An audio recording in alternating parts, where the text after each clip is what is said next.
a lot of Evan Engram. Right. Here's a good one, a guy to blow up this year. Maybe has a chip on his shoulder. Riley Moss. He should. They just drafted a first-round corner. And I don't care if you want to call Jahdae Barron a nickel corner or a safety, dime package, whatever. He could be your starter opposite Pat Surtain. If you're not Riley Moss and you're not fired up right now to stay healthy and perform the way that you can, we all know Riley Moss is talented. That's not even a question. You know, No. Riley Moss is really good. But for whatever reason, the magic of Bo Lowry, King Dingling over there at Broncos Park powered by Common Spirit, it doesn't work on Riley. It hasn't worked to this point. It's 2 years and 2 years of missing time due to injury. I want 17 games for Riley Moss. 17 games. That's it. Give me those 17 games. I know the guy can ball out. I know he can be Pro Bowl caliber player. Riley Moss is damn good. But you can't make plays when you're in the rehab room. You're on the trainer's table. Right. You got to be out there on the field. And Jahdae Barron, it might be one of those things, and I don't want to put this in the universe, but if you get banged up, Jahdae Barron, you'll never get your job back. No. That's the type of player he is. Yeah, you can just get it eventually becomes too much. You're not on the field enough. Riley Moss, that's a good one for a guy to blow up this year. He had this weird pressure on him last year. Riley Moss got hurt, and the defense started to slip, and everybody was, Levi Wallace, hey, sometimes you have a bad game in front of everybody. It was national. Hey, come on, man. That's I didn't do it. I didn't touch the button. I don't know. But with Levi Wallace and they got rid of him, I think too much of that defensive decline was put on the Riley Moss injury. I think there was some holes in that defense that were just being exploited the more they played a little more high-powered teams down the stretch. Play the Chargers. You know, Riley Moss comes back. He's still injured. They play the Bengals. It's one thing I've talked about overall with this Broncos defense. You want to talk about guys that got to pop. I think a lot of them do have to be on the defensive side of the ball, specifically on the defensive line. We need guys to kind of blow up there. Internally, I think leaving the season, I said this to you, Cecil, during the draft. To me, the Broncos, externally, we were like, they got to improve the offense. If they want to get better, I think internally, and I think it's been proven by the moves they've made, both in free agency and the draft, they viewed the defense as what needed to be improved headed into the offseason more than the offense. And I had this come in on Twitter from Tom Dubois. It says Broncos breakout Vance Joseph. Defense faltered the last 5 games. Because it did. Yeah. So defense be better and be better the entire season, because the last 2 years struggled at the beginning, great at the end. Then last year, great at the beginning, struggle at the end. Complete season. Give us a complete season, defensively, be suffocating all season long, and mainly in the postseason. And I'll take if there's some struggles early on. Let's say Cincy gets you, right? Oh, I mean, hey. It's T. Higgins, Jamar Chase, it's Joe Burrow. It's tough to stop. Philly gets you. Man, Saquon Barkley couldn't stop Stacked him. roster, Exactly. Super Bowl champs. Super Bowl champion. Okay, get to the playoffs. I want you playing your best football. Yeah. So I will take early season struggles. I'd rather have a full season of defensive dominance. But if there's some early season struggles along the way, I'm okay. Just be better by the playoffs. Who do you got, Kistner? I have not just one guy, maybe a position, the running backs. I'm still nervous with RJ Harvey. I really wanted Omarion Hampton, so I'm scared that the Broncos might have missed the boat here. They were forced to go out and get J.K. Dobbins. I need to see an improvement in this running game this year, and I'm scared that they don't have it. That's so the running back room, yes. It's not so much we think the running back room will blow up. We need the running back room to blow up. And with J.K. Dobbins is interesting because he's a name, and we've struggled here so long, or the past few years with the running back position, that I think, look, guys, Derrick Henry's not. He's not Derrick Henry. He's not one of these guys. What he is, he's steady, and he's not going to make mistakes. He's going to go out and he's going to get you better than that 3 yards per carry, but also just expect you've got a guy in there that Sean Payton can trust to do what's asked of him when he's on the field. For things to really take off with the running game, it's RJ Harvey needs to be the one that's really out there doing damage. And Harvey can come on like Clinton Portis came on. If Harvey's not where he needs to be in the first month of the season, I'm not going to lose my mind. Just like we said last year with Bo Nix, struggle, improve, excel. When Bo Nix was struggling in the first 4 weeks, correct me if I'm wrong, Kev, did we jump off the bandwagon? 99% of people did, but not Okay, us. not us. Did we panic about Bo Nix in those first 4 games? 99% of people, but not us. Okay. Did we lose faith in Bo Nix in those first 4 games? Absolutely not. Exactly. So same thing with RJ Harvey. Clint Portis didn't get going until week 6. No, he wasn't the couldn't starter. pass block. And then he had 1,500 yards. Now, I don't think RJ Harvey's going to have 1,500 yards. Maybe all purpose. Maybe. But come in, learn pass protection. Protecting Bo Nix, you have the ultimate asset. You have a franchise quarterback. If you can't protect him, and I know that I asked Sean at rookie minicamp about trust. When can you know you trust a back? And he's like, I know what you're asking. Is he a 3-down back? Well, there's ways around it. You can scheme around, and it's actually the tight end helping out here, and the running back can help chip and whatever. That's fine. I know you can assist him with play structure in terms of having someone help him pass block, but sometimes it's going to be mano-a-mano, and you just got to stop that linebacker. And RJ Harvey, if you can't do that, I don't want you on the field. Yeah, it's Sorry, everybody's excited. He's the greatest ever or whatever I have to say, but like, if you can't pass protect, I don't want you possibility of having Bo Nix getting hit by some blitzing linebacker. Yeah, where you just completely – there was a game a few years ago. It was the last game of the year. Broncos, Chiefs came into Denver. Okay. And remember they got up like 14-0. It was with Drew Lock. I think it was Fangio's last game maybe. But then there was a play where Drew Lock fumbled because – I don't know if it was Melvin Gordon. I can't remember. Melvin Gordon might have been gone.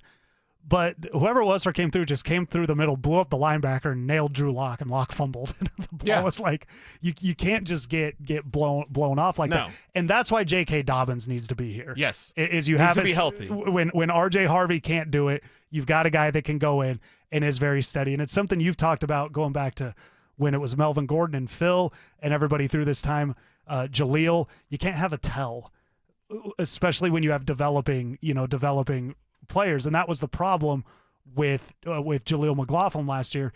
Is it was a tell when on third down you bring in Javonte Williams, and everybody. And this is my whole thing: is everybody acted like Bo Nix was the biggest victim of the running back and tight end room? Courtland Sutton, had nothing on third down because the other team's going. We know it's not going to him. We know it's not going to him. Right. We know it's not going to him, and so you need to be able to pass block on third down so you can actually become a weapon on third down. Right. So well. You have other options and opportunities to make plays, and that's where Sutton was kind of hamstrung by the lack of tight end help, by the lack of running back help. I think that's both here. But, Kev, why are you so nervous about the running backs?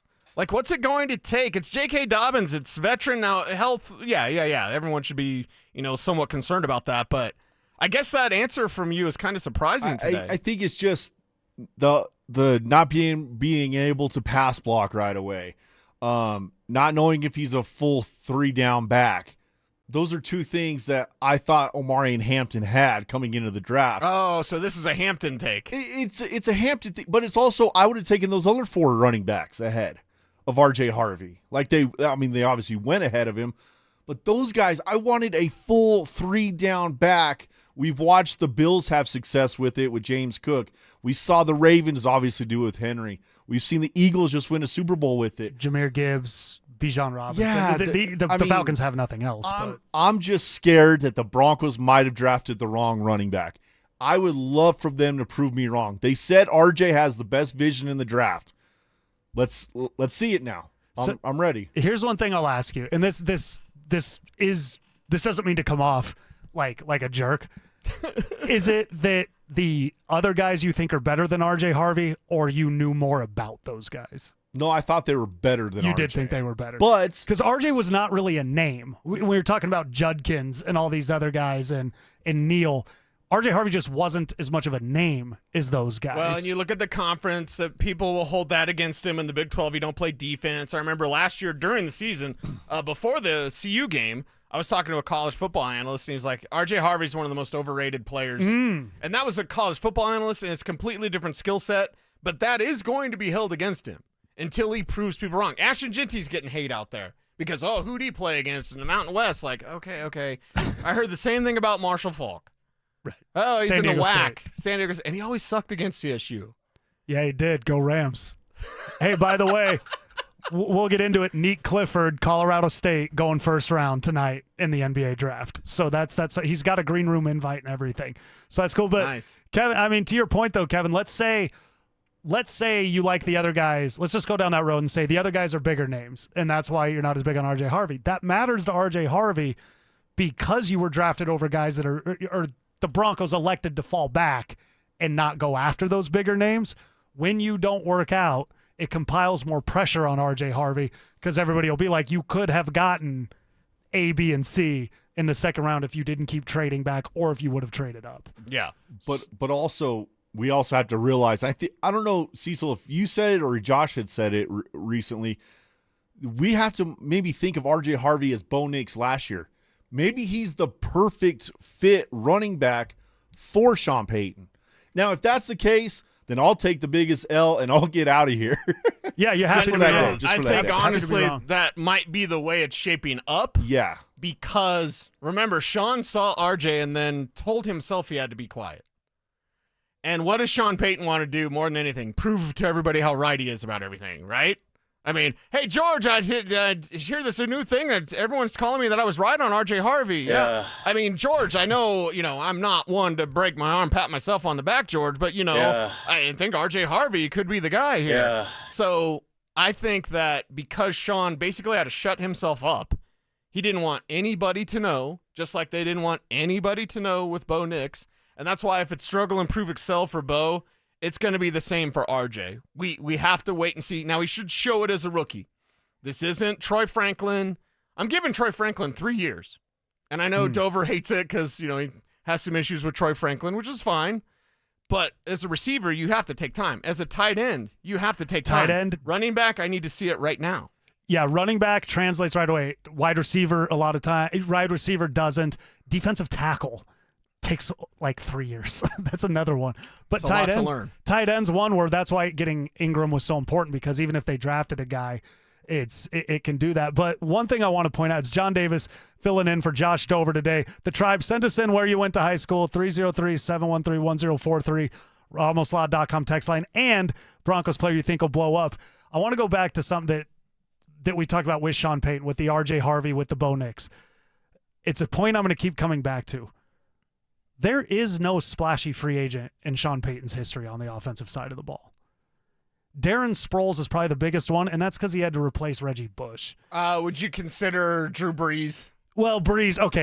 That was Brees broken. Yeah. You didn't really know. Well, they needed a quarterback, and Miami said no. But Sean was smart enough to be like, hey, guys, I see something. Guys, there's something here. Yeah. And do you think he calls John Lynch once a year? Like, thanks for blowing out his shoulder in week 17 that year, I think that's something. I could get him. But if we're gonna trust Sean Payton, if there's one thing he has a history of, it's drafting guys on the offensive side of the ball and having them become who he wants to be. Pull up that Jeremy Shockey, but he was kind of past everything. He wasn't prime Jeremy Shockey.